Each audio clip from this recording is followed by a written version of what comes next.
अस्सलामुअलैकुम guys, welcome to developer ज़ेंट।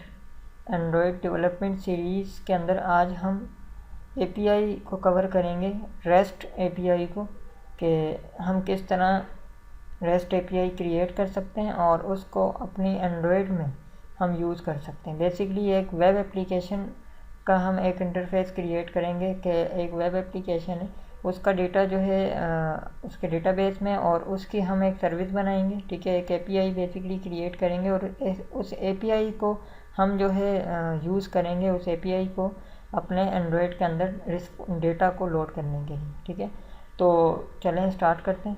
First of all बात करते हैं कि एपीआई क्या होती है। अब आप देख रहे होंगे इस पिक्चर में कि एक एपीआई और एक वेब सर्विस का नाम आ रहा है। ठीक है, बेसिकली काम तो ऑलमोस्ट सेम ही होता है दोनों का। ठीक है, कुछ कॉमन चीज़ें अगर देखें तो एपीआई जो है उसका रिस्पांस भी जेसन एक्सएमएल में आता है, वेब सर्विस का रिस्पांस भी उसमें आ रहा होता है। एपीआई भी एचटीटीपी पे चलती है, वेब सर्विस भी एचटीटीपी पे चलती है। ठीक है, फ़र्क सिर्फ इतना आता है कि जो वेब सर्विस होती है वो मतलब सिस्टम से रिलेटेड होती है, यानी वो सिस्टम टू सिस्टम कनेक्टेड होती है। जैसे लाइक टू सिस्टम है तो वो एक सिस्टम के साथ कनेक्ट है और उसी सिस्टम से वो दूसरे सिस्टम के साथ कनेक्ट होगी, यानी वो सिस्टम बेस्ड जो है वो सर्विसेज होती हैं।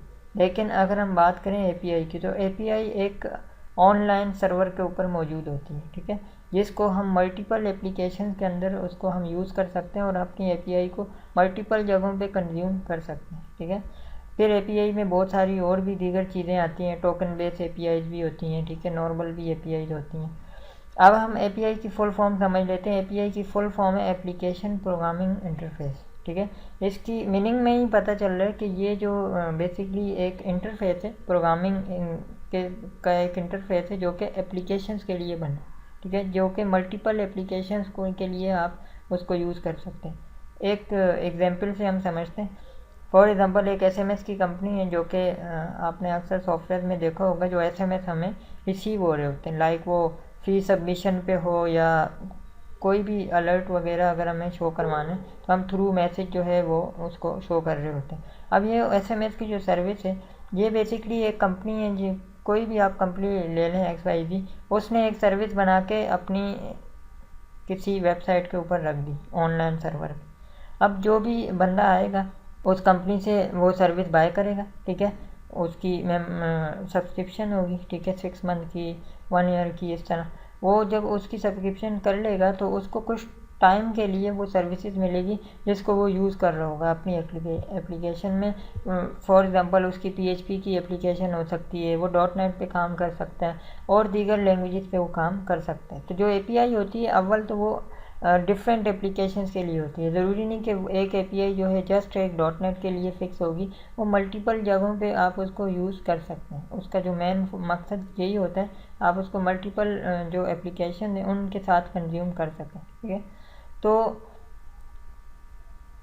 उससे जो है काम इजी हो जाता है। आपने एक दफ़ा लॉजिक्स बना दी, आपने एक ही दफ़ा लॉजिक करके एक मतलब कि अच्छा आपने एक स्ट्रक्चर, एक एप्लीकेशन तैयार कर दी, इसको आपने लाइव सर्वर पे रख दिया। अब जो है जो भी बंदा आएगा वो जो आपने उसको कंज्यूम करना है, उसको देना है, तो आप उसको मल्टीपल लोगों को दे सकते हैं और उसके मल्टीपल जो है मतलब कि आपको मल्टीपल लैंग्वेजेस के हिसाब से आप उसको डिज़ाइन कर सकते हैं और मल्टीपल लैंग्वेजेस में अलग अलग तरह सपोर्ट कर रही होगी। रिस्पॉन्स एक ही जैसा होगा, बस सिंटैक्स चेंज हो रहा होगा। ठीक है, तो अब हम जो है इसको स्ट्रेट फॉरवर्ड देखते हैं कि प्रैक्टिकली किस तरह हम इस पर काम कर सकते हैं।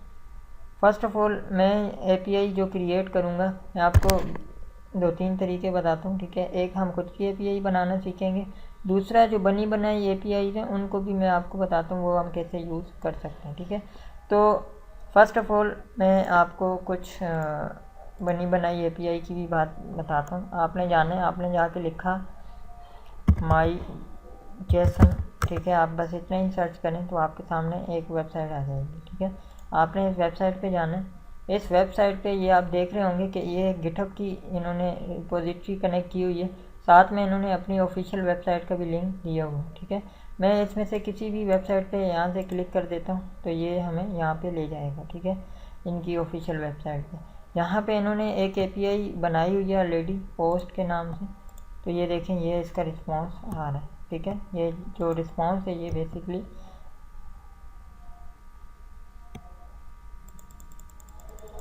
आप अगर देखें तो ये देखें, ये रिस्पॉन्स इसका जेसन के फॉर्मेट में आ रहा है, ठीक है। और कॉमनली एपीआई के अंदर यहाँ पे एक की भी आती है और उस की के अंदर तमाम मतलब एक एरे होता है और उसके अंदर तमाम डेटा मौजूद होता है, ठीक है।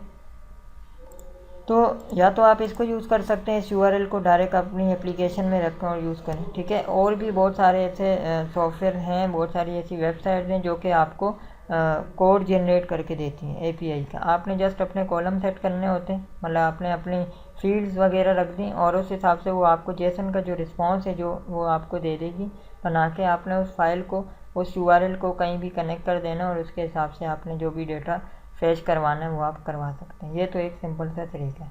दूसरा ये कि आप इस तरह की ही सेम रिस्पॉन्स की एपीआई खुद बना सकते हैं। मैं आपको दिखाता हूँ, लाइक ये एपीआई है, ये मैंने खुद बनाई हुई है, ठीक है। तो इसमें क्या है कि मैंने अपनी जो एपीआई के साथ जो मैसेज आते हैं, ठीक है, अगर चलती है तो सक्सेस का मैसेज आ जाए, ठीक है, और उसका साथ में एक कोड भी आ जाए, ठीक है, सक्सेस कोड, और इसके साथ साथ स्टेटस कोड जो होता है। और अगर ये नहीं चलती तो वो भी एरर यहाँ पे शो हो जाए, ठीक है। और आप देख सकते हैं कि इसकी एक ख़ास की है और उसके साथ इसका एरे आ रहा है जिसमें एक रिकॉर्ड है और ये दूसरा रिकॉर्ड है, ठीक है। अब जैसे जैसे रिकॉर्ड आएगा वो यहाँ पे बढ़ता जाएगा, ठीक है। तो ये हमारी एपीआई है, इसका रिस्पॉन्स भी सेम उसी तरह आ रहा है जैसे आपने यहाँ पे देखी होगी इसका आ रहा है, ठीक है। फर्क सिर्फ इतना है कि ये बनी बनाई है, ठीक है। इसको हम टेम्प्रेरी बेस पे तो यूज़ कर सकते हैं, खुद क्रिएट नहीं कर सकते। इसके अलावा बहुत सारी वेबसाइट्स हैं जहाँ पे आप खुद भी जनरेट कर सकते हैं, ठीक है। और दूसरा ये कि आप उसको खुद क्रिएट करें, ठीक है। तो चलते हैं देखते हैं ये एपीआई इस तरह की हम खुद कैसे क्रिएट कर सकते हैं, ठीक है। इम्प्लीमेंटेशन का तरीकाकार सेम ही होगा, चाहे आप अपनी खुद की कस्टमाइज एपीआई को यूज़ करें या फिर आप ड्रैग एंड ड्रॉप एपीआई को यूज़ करें। तो चलते हैं, अब मैं आपको इसका कोड दिखा देता हूँ किस तरह हमने इसको क्रिएट किया हुआ है।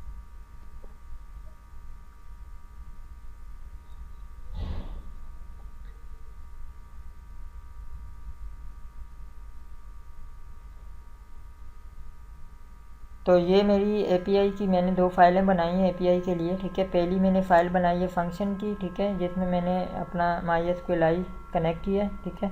चूँकि पीएचपी की है तो मैंने MySQL कनेक्ट किया हुआ है और इसके साथ मैंने यहाँ पे एक फ़ंक्शन बनाया जिसमें मैंने कनेक्शन पास किया और मैंने अपनी क्यूरी चला दी कि सिलेक्ट स्टैटिक फ्रॉम यूज़र्स।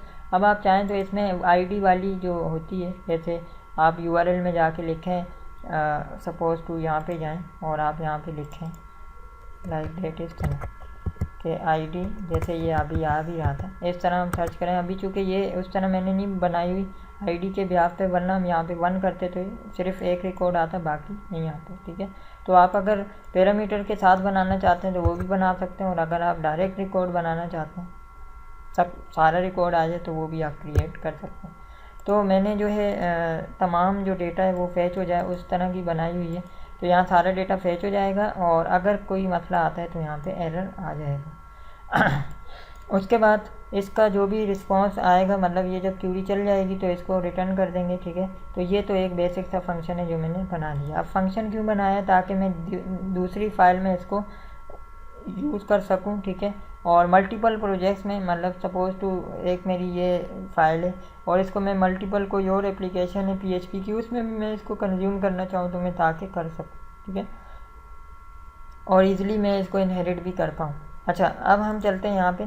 तो डिस्प्ले ऑल के नाम से एक मैंने फ़ाइल बनाई। यहाँ पे सबसे पहले मैंने इंक्लूड किया इस फाइल को, ताकि इसके अंदर का जो भी कोड है, जो भी इसका मतलब कि इसका मेथड है, इसके जो भी कनेक्शन है वो यहाँ पे इसके अंदर आ जाए, ठीक है। इंक्लूड हो गया। उसके बाद मैंने एक ब्लैंक एरे बनाया जिसका मैंने नाम रखा रिस्पॉन्स, ठीक है।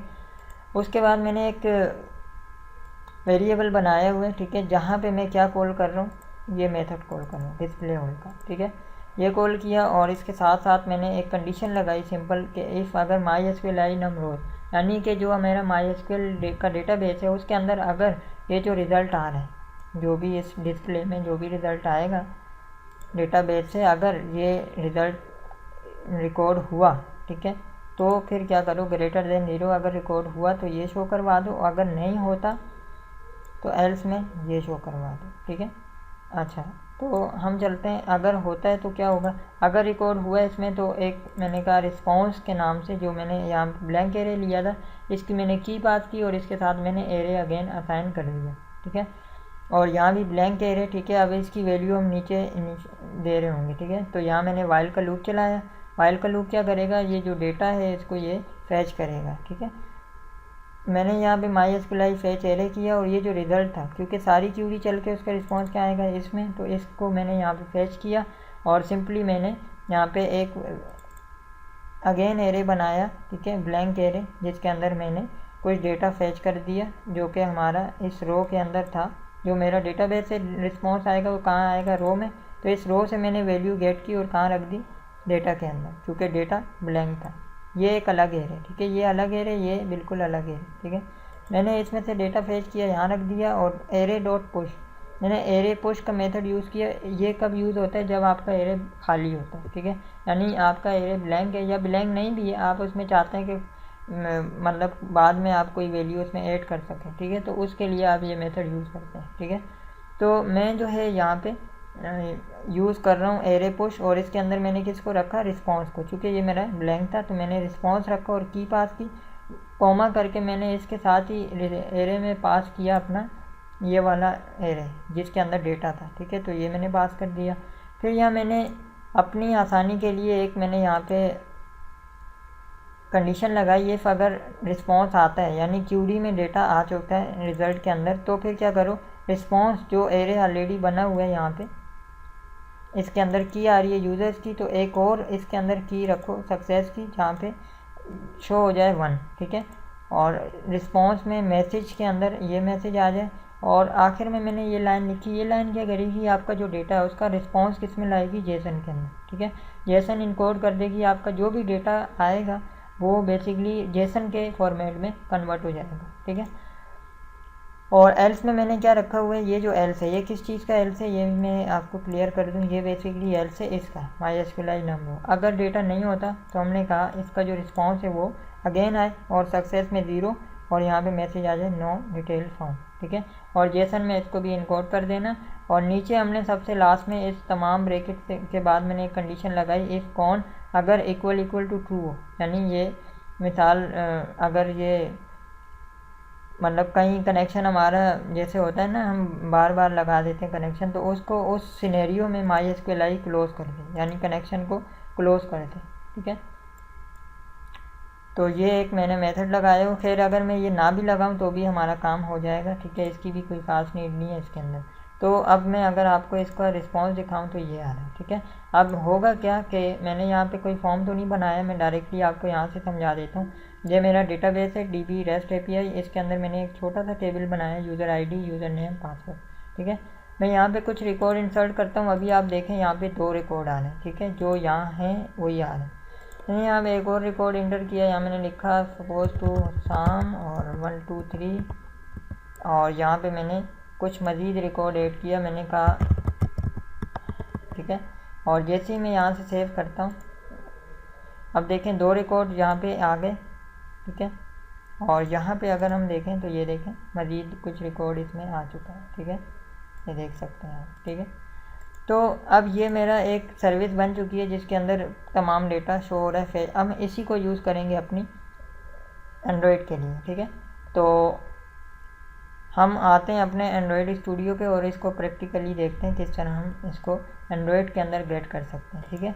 तो एंड्रॉयड के अंदर इसको गेट करने के लिए आपको जो सबसे पहली चीज़ रिक्वायर्ड होगी वो होगी, मैं आपको बता देता हूँ, आपको वोली डिपेंडेंसी चाहिए, ठीक है। आप या तो ये डिपेंडेंसी यूज़ कर सकते हैं, इसके अलावा एक और डिपेंडेंसी होती है रेट्रोफिट के नाम से, आप इसको भी यूज़ कर सकते हैं, ठीक है। ये भी बेसिकली API के लिए यूज़ होती है।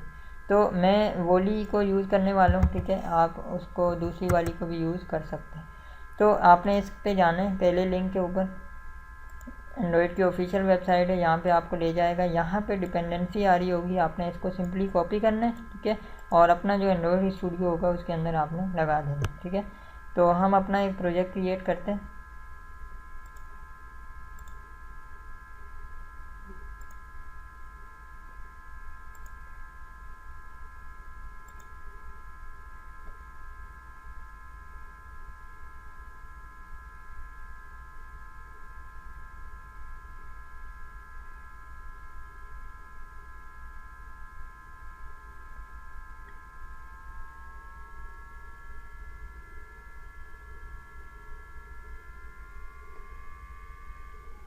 ओके, सो मैं एक प्रोजेक्ट क्रिएट करता हूँ और इसको जो है मैं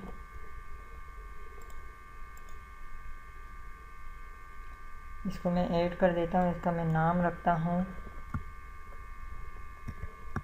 API टेस्टिंग एंड्रॉयड। ये मैंने नाम रख के इसको फिनिश कर दिया।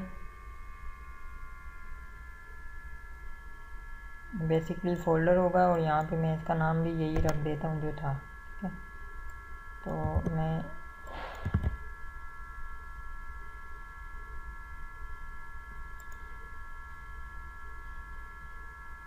यहाँ से आप कोई भी इसका वर्जन सिलेक्ट कर सकते हैं।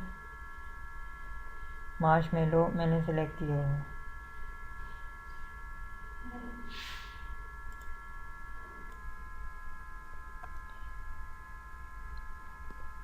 ओके, सो अब जो है मैं यहाँ पे आता हूँ। ठीक है, बिल्ड ग्रेडल के अंदर, और यहाँ पे आके मैं यहाँ डिपेंडेंसी ऐड कर देता हूँ। ठीक है, 1 सेकेंड, इस डिपेंडेंसी को कॉपी करते हैं और अपने एंड्रॉयड के अंदर यहाँ पे लगा देते हैं। ठीक है, सिंक करेंगे, ये कुछ देर में ऐड हो जाएगी।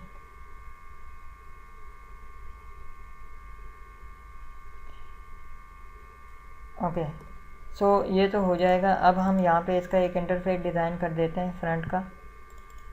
थोड़ा सा मैं इसको जूम कर देता हूँ ताकि अच्छे से क्लियर हो आपको। ओके, सो इसको भी रहने देते हैं क्योंकि हम इसी के ऊपर रिस्पॉन्स ले आएंगे जो भी हमारा होगा। ठीक है, तो यहाँ पे ये जो हेलो है इसकी जगह हम इसको फ़िलहाल खाली कर देते हैं। ठीक है, और अलबत्ता इसको सिलेक्ट करके इसको हम कोई नाम दे देंगे। ठीक है, टेक्स्ट व्यू सिलेक्ट करते हैं और यहाँ पे मैंने दे दिया TXT डेटा। ठीक है, ये मैंने इसको एक ID दे दी और इसके साथ साथ मैं यहाँ पे जाता हूँ, इसको मैं बोल्ड करता हूँ और थोड़ा सा इसका साइज़ भी इंक्रीज़ कर देते हैं। ठीक है, ये करने के बाद मैं इसको थोड़ा सा टॉप पे यहाँ पे ले जाता हूँ। ठीक है, एक मुझे बटन चाहिए तो बटन हम रख देते हैं। मैं कांस्टेंट लेआउट यूज़ कर रहा हूँ, आप कोई और लेआउट भी यूज़ कर सकते हैं। इसका हमें कांस्टेंट सेट करने होते हैं, कांस्टेंट सेट कर दिए।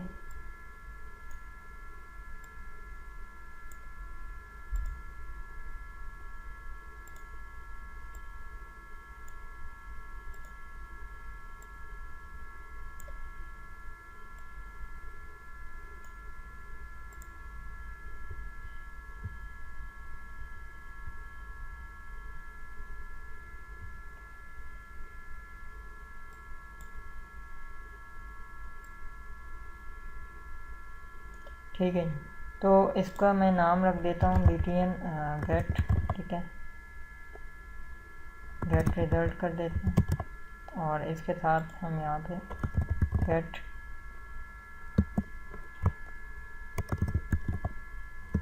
रिज़ल्ट। ठीक है, तो ये हम यहाँ पे रख देंगे। तो ये हमने इंटरफेस तो डिज़ाइन कर दिया। अब हम कैसे इनहेरिट करें, तो API जो भी चलती है, ख़ास तौर पे अगर हम बात करें, हम चूँकि वोली डिपेंडेंसी यूज़ कर रहे हैं, तो इसके लिए आपकी जो API है वो ऑनलाइन किसी भी होस्टिंग सर्वर पे होनी चाहिए। ठीक है, वो होस्टिंग आपकी अपनी हो या फिर आप फ्री होस्टिंग यूज़ करें, उससे कोई इशू नहीं है, बट वो आपकी जो API है वो HTTP के ऊपर होनी चाहिए, लाइव होनी चाहिए। ठीक है, सर्वर पे, यानी ये इंटरनेट के थ्रू आपका ये काम कर रहा होगा। ठीक है, तो हम चलते हैं, मैं यूज़ करने वाला हूँ एक होस्टिंग है, फ्री होस्टिंग है, आप उसको यूज़ कर सकते हैं। मैं 000 वेब होस्ट यूज़ करने वाला हूँ। इसके अंदर ऑलरेडी मैंने जो अभी API आपको यहाँ दिखाई है, ये मैंने कनेक्ट की हुई है, मैं आपको दिखा देता हूँ।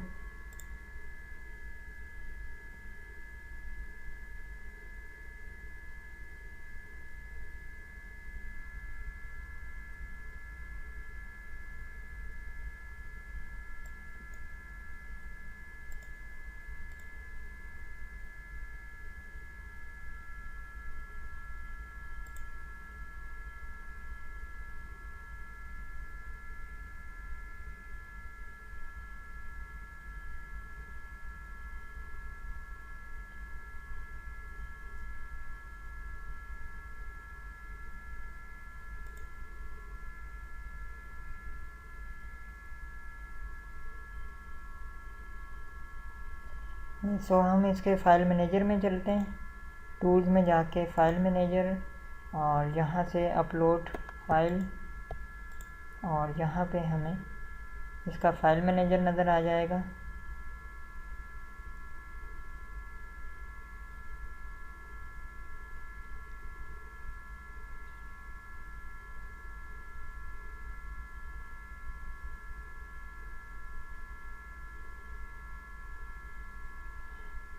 पब्लिक HTML के अंदर फ़ोल्डर में मैंने एक फ़ोल्डर बनाया API का, और इसके अंदर मैंने 2 फाइलें रखी हुई हैं जो अभी मैं आपको दिखा रहा था ऑफलाइन। ठीक है, यही वो 2 फाइलें, इनका कोड भी सेम है, सब कुछ ठीक है। इसको मैं एक दफ़ा चला के भी दिखा देता हूँ, व्यू करते हैं तो ये इसका रिस्पॉन्स इस तरह आ रहा है। ठीक है, और इसका डेटाबेस जो है कहाँ पे होता है ये भी मैं दिखा देता हूँ आपको। आप यहाँ पे ही जाएंगे टूल्स में, तो आपको यहाँ डेटाबेस मैनेजर नज़र आएगा, इस पर आप जाके डेटाबेस कनेक्ट कर सकते हैं। तो डेटाबेस का नाम यहाँ से मिल जाएगा, यूज़र नेम भी यहाँ से मिल जाएगा, होस्ट वही होता है लोकल होस्ट, और सिंपली आपको इसका डेटाबेस का पासवर्ड होता है। अगर आपको नहीं पता तो आप यहाँ से चेंज पासवर्ड पे जाएं और यहाँ से कोई भी नया पासवर्ड रख के इसको चेंज कर दें, और फिर आप उस पासवर्ड को यूज़ कर दें अपने इस वाले कनेक्शन में जो अभी मैंने आपको कुछ देर पहले दिखाया था। मैं आपको दोबारा दिखा देता हूँ। एडिट पे आप जाएंगे, इस हिस्से को आपको चेंज करना होगा। ठीक है, जब आप इसको चेंज कर देंगे तो ये इजीली ऑनलाइन कनेक्ट हो जाएगा। लोकल होस्ट वही रहेगा, बाकी इसका यूज़र नेम पासवर्ड वगैरह चेंज हो जाएगा। अच्छा, ये करने के बाद अब देखें यहाँ रिस्पॉन्स तो आ रहा है। ठीक है, और मैं जो है इसके यहाँ से PHP माई एडमिन में जाना चाहता हूँ तो मैं वो वहाँ भी जा सकता हूँ, और कुछ रिकॉर्ड इंसर्ट वगैरह भी हम यहाँ से कर सकते हैं।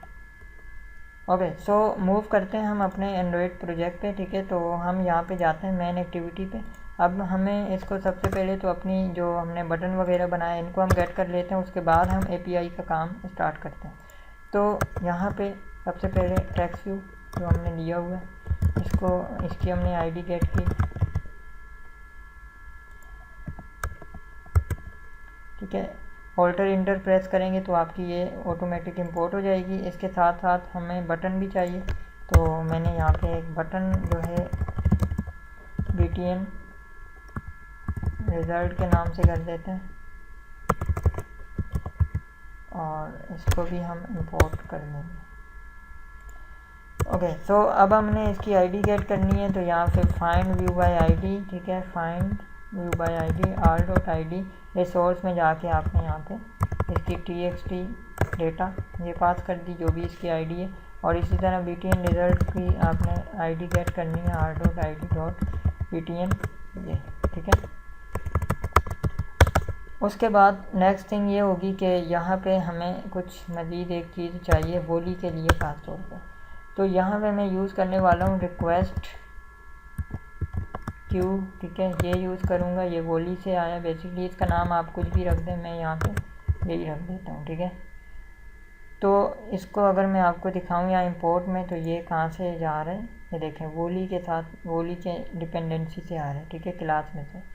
ओके, सो अब हम इसका यहाँ पे ऑब्जेक्ट बना देंगे। सो मैंने इसका ऑब्जेक्ट बना दिया। ठीक है, यहाँ पे रिक्वेस्ट क्यू वोली के अंदर जाके न्यू रिक्वेस्ट क्यू, और यहाँ पे मैं कॉन्टेक्स्ट में दिस पास कर दूँगा। ठीक है, तो ये कर दिया। उसके बाद हम ये बटन रिज़ल्ट जो है इसका हम एक लिसनर बना लेते हैं। ठीक है, सेट ऑन लिसनर न्यू करके व्यू, और ये हम इसका लिसनर यहाँ पे पास कर देंगे। ओके, तो यहाँ पे अगर आप चाहते हैं कोई फंक्शन बना के यूज़ करना चाहते हैं तो वो कर सकते हैं, या आप डायरेक्टली भी काम कर सकते हैं। यहाँ पे एक मेथड बनाता हूँ पब्लिक, यहाँ पे वॉइड करके मैं एक बनाता हूँ जेसन पास के नाम से, आप किसी भी नाम से बना सकते हैं। ठीक है, इसके अंदर हम अपना काम करेंगे जो जहाँ से हम डेटा फेच कर रहे होंगे। तो सबसे पहले तो हमें यहाँ पे एक स्ट्रिंग URL चाहिए जिसमें हम अपना URL देंगे। ठीक है, तो कौन सा URL आएगा, ये वाला आएगा जो आपकी ऑनलाइन यहाँ पे मौजूद है। ठीक है, इसको आप यहाँ पे पास कर देंगे। ठीक है, URL को यहाँ पे सिंपली। उसके साथ साथ आपको जो मज़ीद चीज़ चाहिए, एक और चीज़ आपको करनी होगी, आपको अपने प्रोजेक्ट पे जाना है। ठीक है, ऐप के अंदर जाना है, मैनीफीस्ट के फ़ोल्डर में एंड्रॉयड मैनीफीस्ट, यहाँ पे आपको परमिशन अलाउ करनी होगी कि एंड्रॉयड की परमिशन इंटरनेट से ये मतलब कि यूआरएल को गेट कर सकें, ठीक है, क्योंकि आपकी जो वेबसाइट है वो कहाँ है, यूआरएल पे लाइव है, तो इंटरनेट तो चाहिए ही चाहिए। ओके, सो अब हम वापस चलते हैं अपने कोड पे। नेक्स्ट इस स्टेप क्या होगा, नेक्स्ट स्टेप ये होगा कि हम जेसन ऑब्जेक्ट रिक्वेस्ट को यूज़ करेंगे, ठीक है। ये बेसिकली जेसन का जो भी हमारा जो रिस्पॉन्स है वो गेट करके लाएगा, जेसन का उसको ऑब्जेक्ट के अंदर कन्वर्ट करेगा और फिर हम उसको एज अ स्ट्रिंग कन्वर्ट करके यूज़ कर सकते हैं, ठीक है। तो यहाँ पे हमने जेसन ऑब्जेक्ट को यूज़ करना है, इसका नाम मैंने रिक्वेस्ट कर दिया, न्यू करके हम यहाँ पे दोबारा ये करेंगे, ठीक है। और यहाँ पे हम कुछ बेसिकली पैरामीटर देने वाले हैं। सबसे पहले जो हम देंगे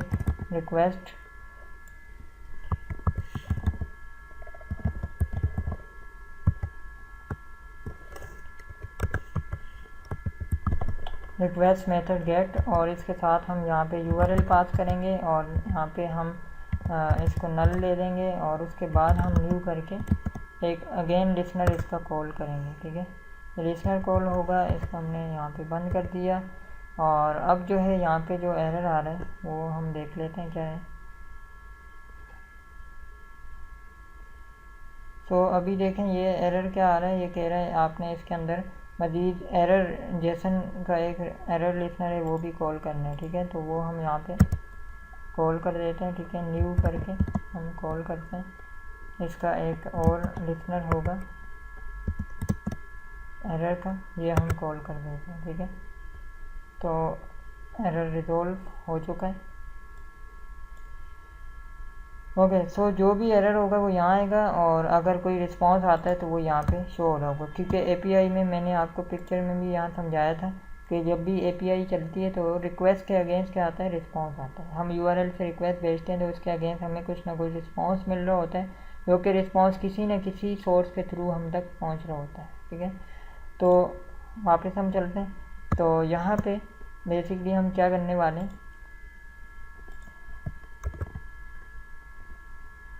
यहाँ पे हम जेसन एरे को यूज़ करेंगे, ठीक है।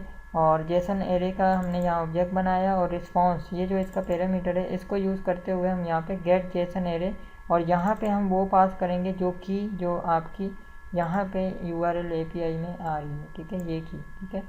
इसको आप कोड से भी देख सकते हैं, वैसे रिस्पांस में भी यहाँ शो हो रही होती है, ठीक है।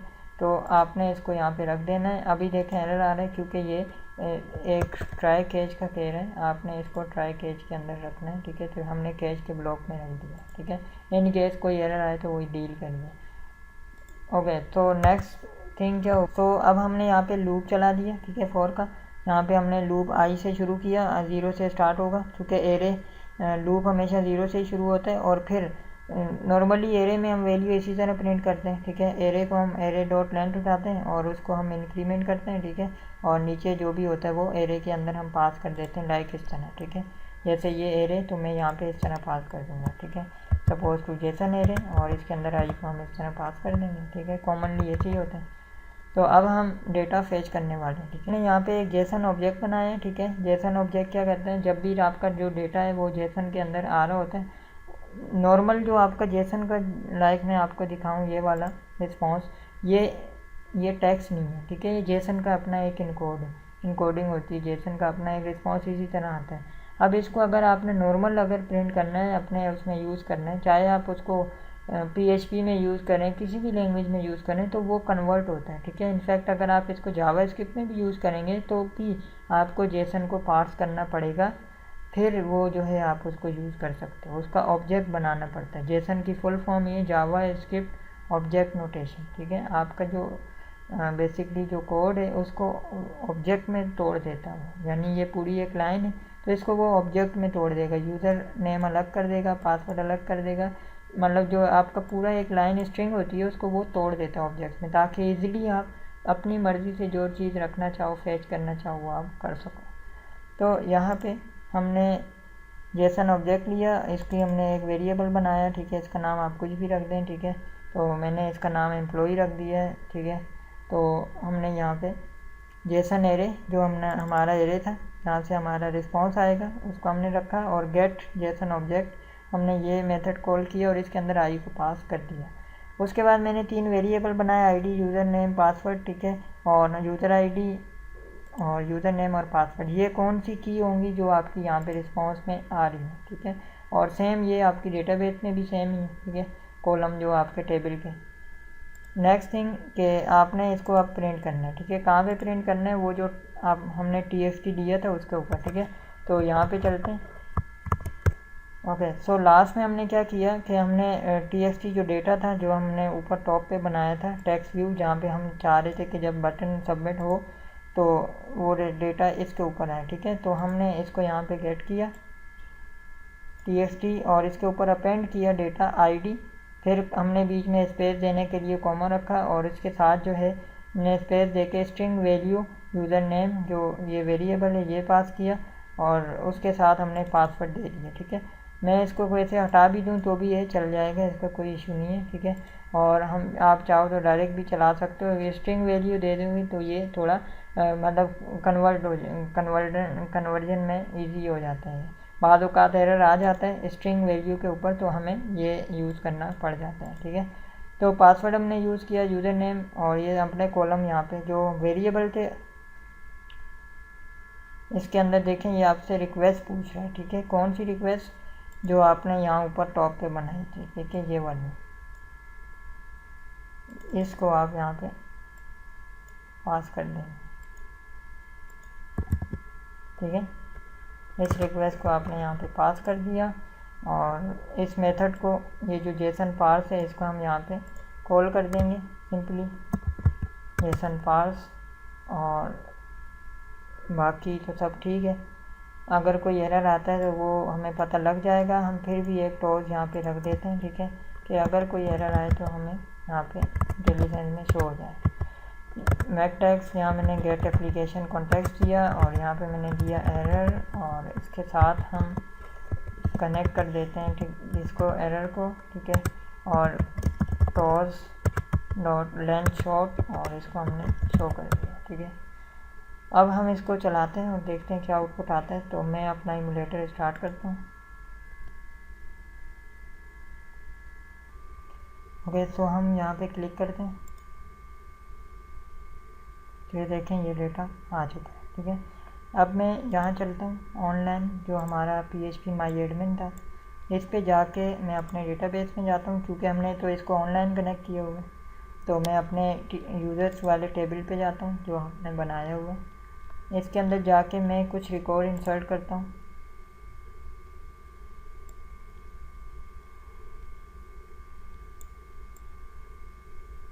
ठीक है। मैं इसको हटा देता हूँ। यहाँ से मैंने कुछ रिकॉर्ड इंसर्ट किया, मैंने लिखा सपोज टू शाम 1 2 3, और यहाँ पे मैंने लिखा मनीष 1 2 3, ठीक है। हम गो करते हैं, कुछ रिकॉर्ड मज़ीद यहाँ पे आ चुका है, ठीक है। अगर ब्राउज़ करें तो यहाँ पे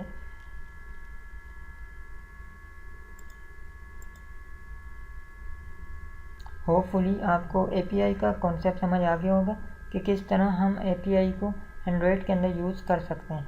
इस वीडियो में कहीं भी कोई कन्फ्यूजन हो तो आप कमेंट करके ज़रूर पूछें, और अगर आपको ये वीडियो पसंद आई है तो इस वीडियो को लाइक करें, शेयर करें, और अगर आप चैनल पर नए हैं तो चैनल को सब्सक्राइब करें, बेल का आइकन प्रेस करें, ताकि तमाम लेटेस्ट वीडियोस आप तक पहुंचती रहें। मिलते हैं नेक्स्ट वीडियो में किसी नए टॉपिक के साथ, तब तक के लिए अल्लाह हाफ़िज़।